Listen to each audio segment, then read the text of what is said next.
Hello, यही बात है ना स्वामीनाथ। जो इंदल बोला देखो फूला मैं तुम्हें बेटा कभी नहीं दे सकती हूँ, और तुम्हें ज्यादा साफ है तुम अपने पापा में बेटा जन्मा फूला मुझे बेटा नहीं दिया। एक याद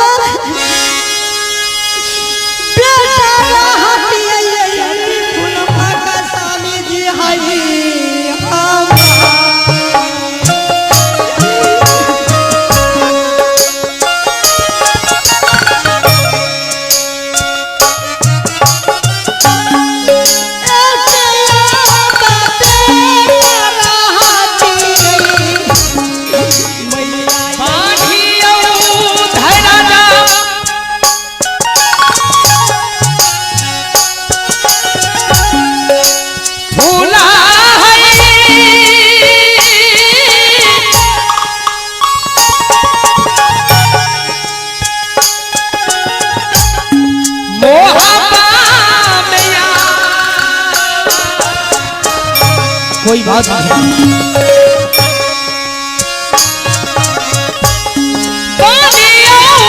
राजा है सती है राजा यही मोहबा में। भोला तू अपने मुखार बिंद से बोलो, इंदल कुमार तुम्हें चाहिए? हाँ स्वामीनाथ, मैं अभी भी कह रही हूँ, बेटा इंदल मुझे देगा तो मुझे कौन चीज का दिक्कत नहीं। बस करो, इंदल कुमार अवश्य तुम्हारे साथ जाएगा। स्वामी जी हाँ मत जाइए उसके पास।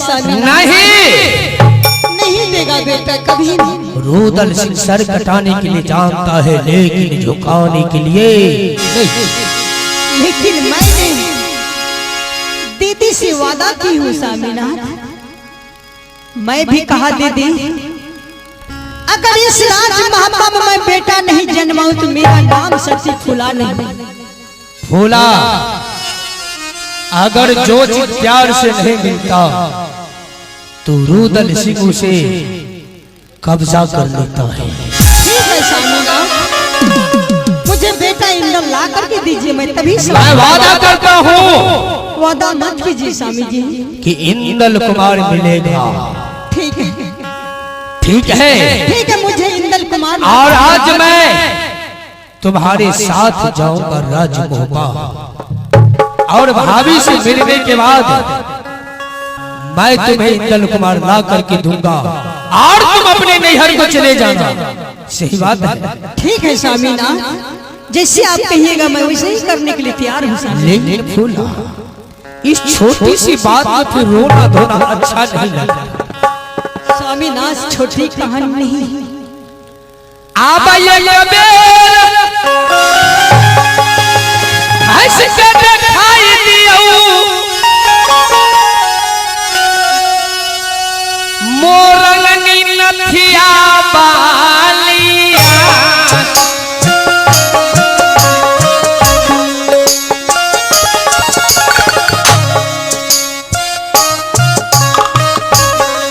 स्वामी यही कहई था फूला है जो मैं कहता हूँ।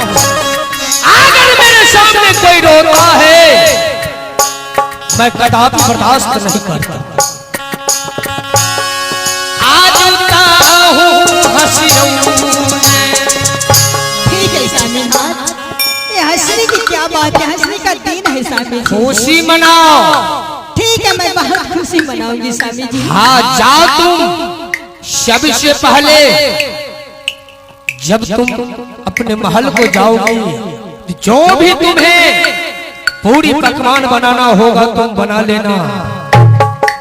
ठीक है स्वामीनाथ, मैं जा रही हूँ, संदेश बना करके तैयार करके रखूंगी स्वामी जी। ठीक है, और मैं भाभी से बात करूंगा और देखता हूँ इंदल कुमार को देता है या नहीं।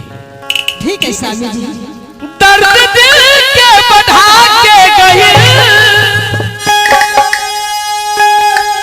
मन में ऊता समा के गए। बोला नहीं सही में वो 4 दिन खातिर बाकी हलवा बचा के गई।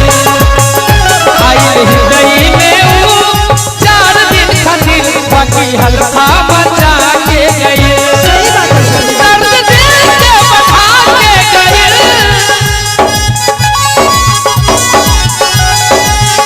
दर्द दिल के बढ़ा के गई। आई नहीं सही में वो 4 दिन खातिर बाकी हलवा बचा के गई। आई नहीं सही में वो 4 दिन खातिर बाकी हलवा बचा के गई।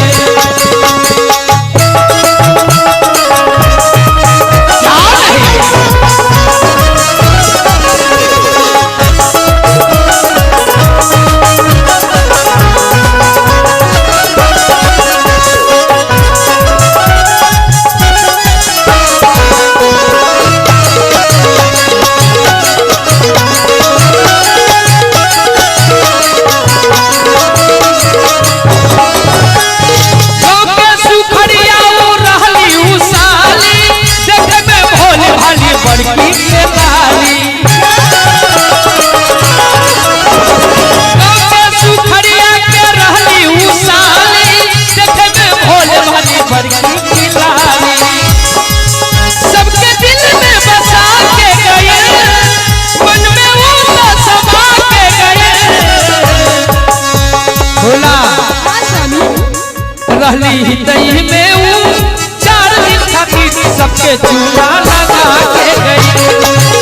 आई हितई में वो 4 दिन खातिर सबके चूना लगा के गए।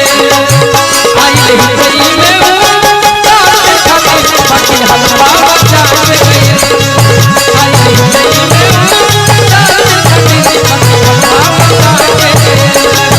आई हितई में वो 4 दिन खातिर बाकी हलवा आलो जाओ। ठीक है स्वामी जी, मैं आ रहा हूँ तुम्हारे पीछे।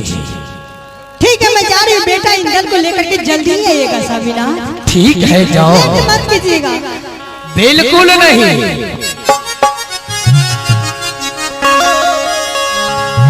आब चललई दीवाना है जो प्रभु जी, जाना लई सया।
मेरे बेंजो वादक जियो, एक बार बेंजो वादक के नाम से ताली बजा दीजिए। क्या बात है, बहुत बहुत धन्यवाद। अब मैं एक बार सेनापति से बात करता हूँ। हो सकता है सती फूला झूठ भी बोलती होगी। अब सेनापति सुनवा,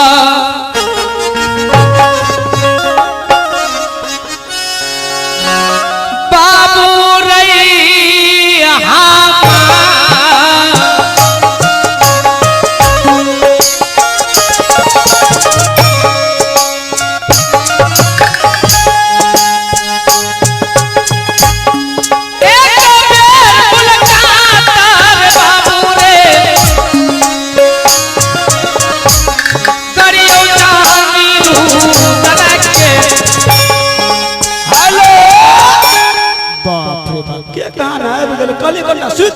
अच्छा ठीक है जाती है।